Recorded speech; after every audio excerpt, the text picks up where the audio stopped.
verso 26, aí eu leio 27 e assim por diante. Começando a leitura, diz o seguinte o trecho: Por isso vos digo, não andeis ansiosos pela vossa vida quanto ao que haveis de comer ou beber, nem pelo vosso corpo quanto ao que haveis de vestir. Não é a vida mais do que o alimento e o corpo mais do que as vestes?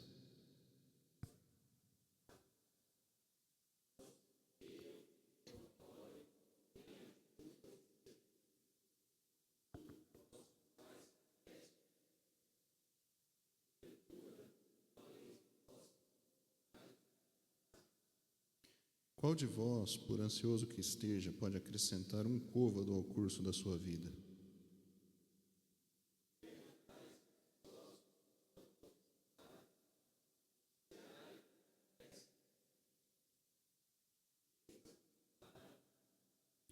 Eu, contudo, vos afirmo que nem Salomão, em toda a sua glória, se vestiu como qualquer deles.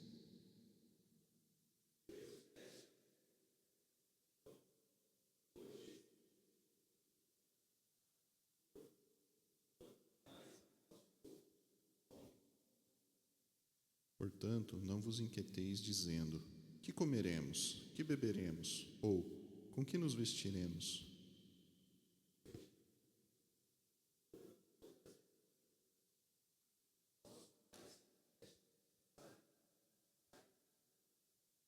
Buscai, pois, em primeiro lugar o seu reino e a sua justiça, e todas estas coisas vos serão acrescentadas.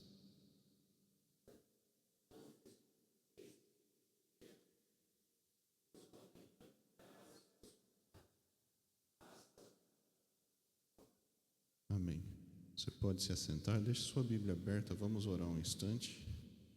Santo Deus, eterno e bondoso Senhor de nossas vidas, que nessa manhã, ó Deus, dia propício para estarmos em comunhão, dia que o Senhor nos deu, dia que o Senhor nos dá vida e nos dirige, Pai, até a Tua casa, passo a passo.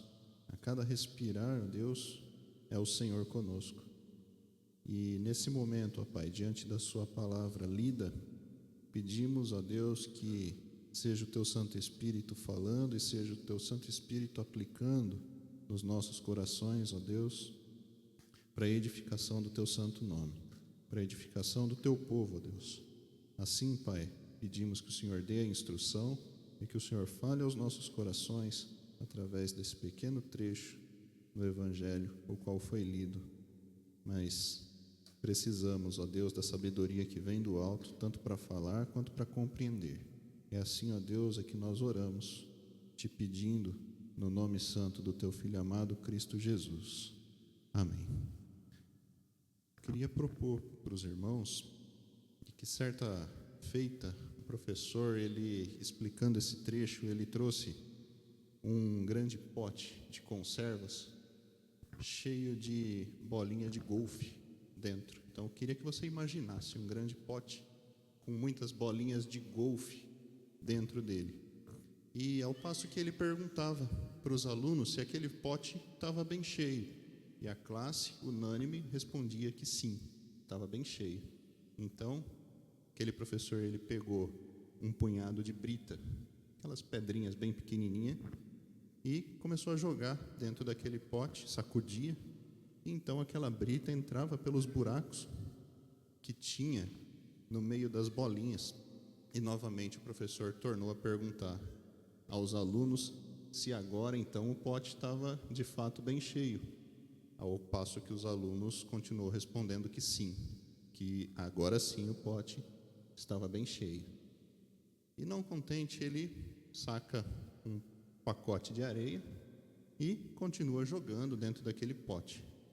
E sacudindo o pote, a areia começou a descer e encontrar espaço dentro daquele lugar. Os alunos, abismados, aterrados ali com a situação, né, inquirido pelo professor se agora de fato o pote estava completamente cheio, eles responderam que sim, unânimes responderam que sim. E o que acontece é o seguinte, né, aí o professor ele saca uma garrafa de água e começa a jogar também dentro do pote. E, para surpresa dos alunos, ainda havia espaço para que a água se ajeitasse nos espaços que continha dentro daquele recipiente. E eu, à luz desse trecho, eu gostaria de meditar com os irmãos hoje sobre o tema prioridades. Prioridades. E trazer para os irmãos também algumas aplicações referente a esse trecho da palavra do Senhor, que falou bastante comigo. Essa pequena explicação ela é proveniente de um devocional que eu ganhei visitando uma das igrejas, e tem sido muito proveitoso para a nossa vida devocional enquanto família durante o período noturno. Essa era uma mensagem do dia 29 de setembro e que eu tenho meditado nela até hoje, então tem falado bastante no meu coração, inclusive pela questão das aplicações. E, dada essa história, meu irmão, minha irmã, talvez uma das primeiras e mais importantes aplicações, olhando para essa ilustração, é que o que é maior vem primeiro. Nota o seguinte, que se o pote tivesse cheio de brita, de areia, de água, não sobraria espaço, ou seria mais difícil, pelo menos, de se colocar as bolinhas de golfe ali. Então, olhando para isso, nós podemos ter a equivalência de que o que é maior vem primeiro em nossas vidas. Então, ter Cristo nas nossas vidas é central, é primordial. Estar na presença do Senhor, em comunhão com os irmãos, é algo constante e prioritário.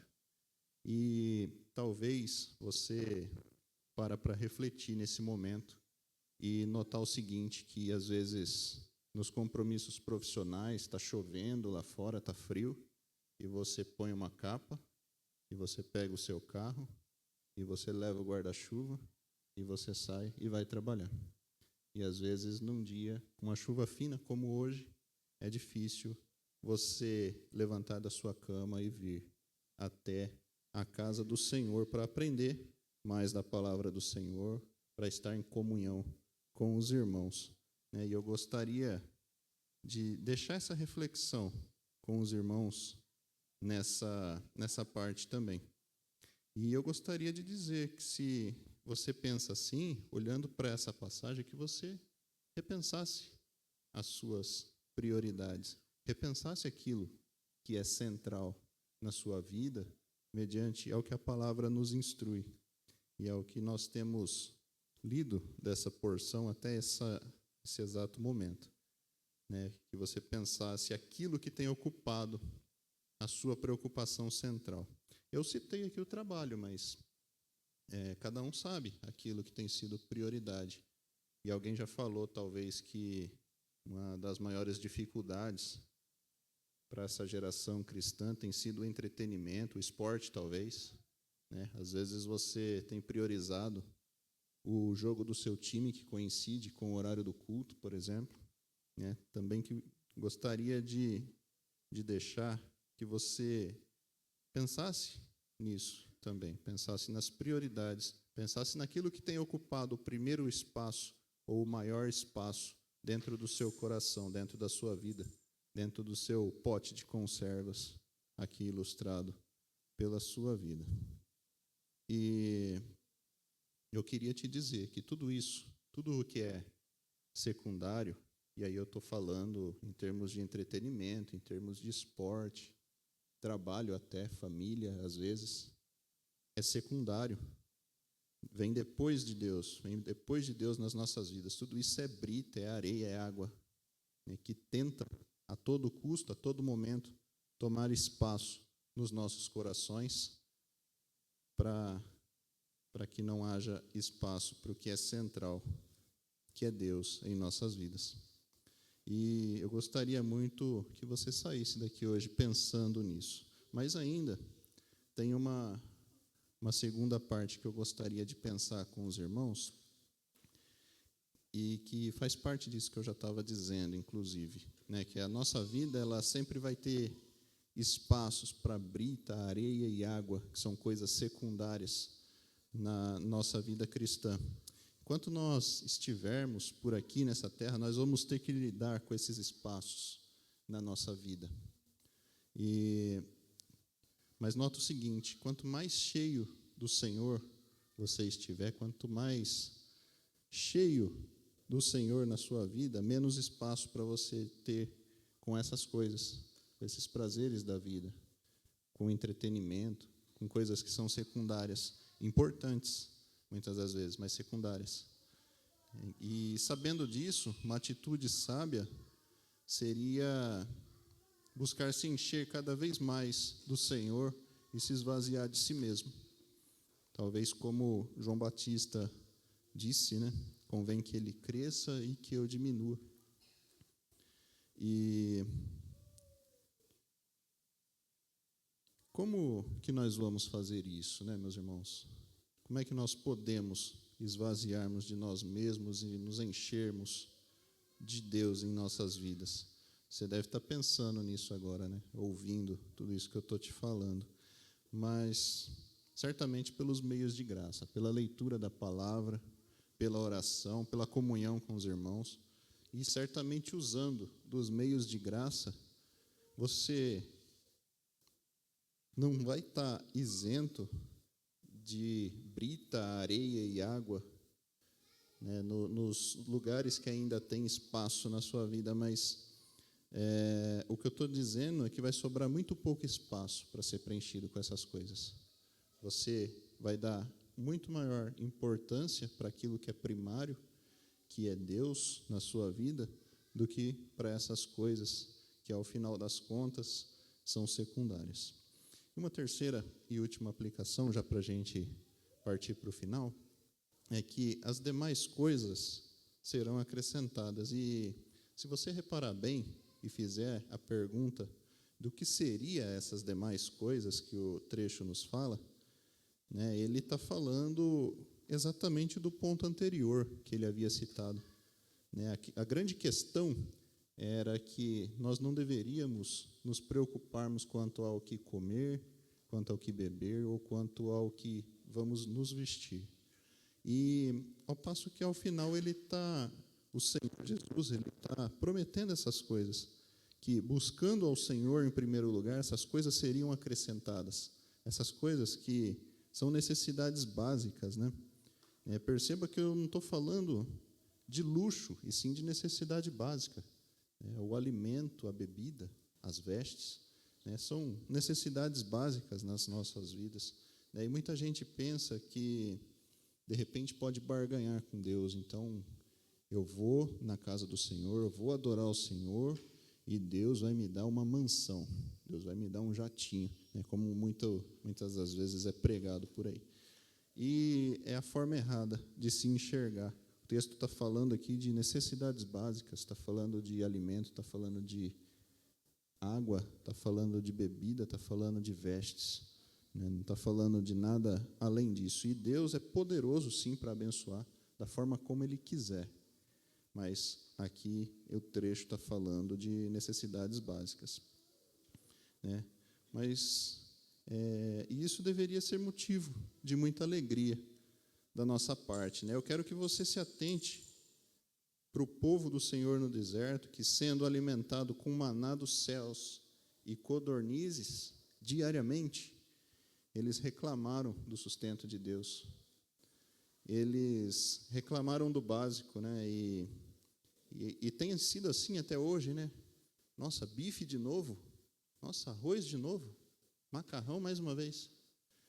Né? E ao passo que a gente sabe o desfecho da história, do que aconteceu com o povo do Senhor no deserto, por presumir da graça de Deus, né? E eu queria que você olhasse para essa questão e, ao invés de murmurar, agradecesse a Deus pela fidelidade dele em cumprir as promessas dele para as nossas vidas. E quando a gente não merecia nada disso. Essa que é a verdade. E que, olhando para isso, meu irmão, minha irmã, nós possamos ter a dimensão correta do reino de Deus e que possamos priorizar o Senhor nas nossas vidas. Possamos ter o Senhor como centro das nossas vidas, ao passo que Ele nos supre nas nossas necessidades básicas, sabendo que não estamos isentos de brita, de areia e de água, tentando tomar espaço nas nossas vidas, e o trecho não é sobre brita, areia e água, e nem sobre bolinha de golfe. É sobre a centralidade de Cristo nas nossas vidas e de podermos resistir ao nosso coração pecaminoso. E que o Senhor, assim, nos abençoe.